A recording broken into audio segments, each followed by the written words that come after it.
Let's discuss the concept of qualified dividends. So,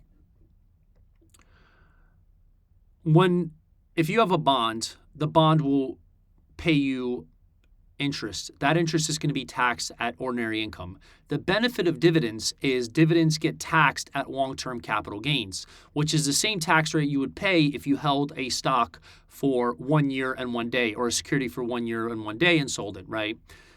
Unless your holding period was affected, if you try to do some like a protective put and something like that. But I don't want to go off into the weeds. So essentially, qualified dividends can be taxed at 0%, 15 or 20%. 0% if you make under 50,000 a year, I believe the number, you don't pay anything on long-term capital gains.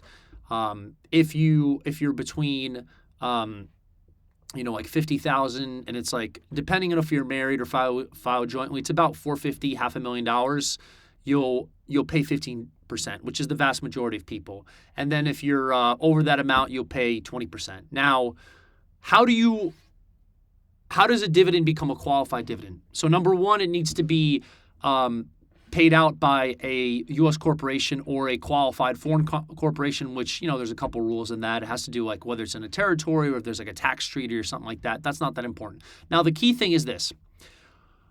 There's also a holding period requirement, but it's written in sort of a tricky way. So if you're talking about common stock, in order to pay long-term capital gains on a dividend from a stock that's a common stock, you have to hold it from at least 61 days in a specific period of time. So when you have a dividend paid, there's a declaration date, X date, record date, and payable date.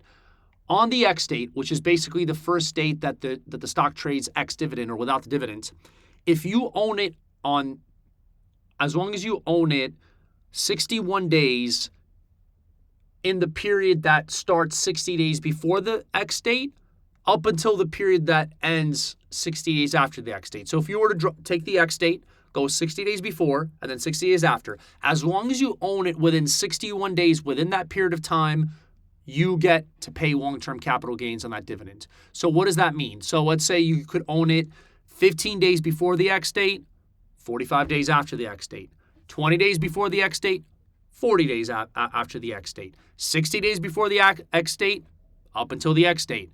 On the X date, 60 days after the X date. All of those would work, and then you'll have long-term capital gains.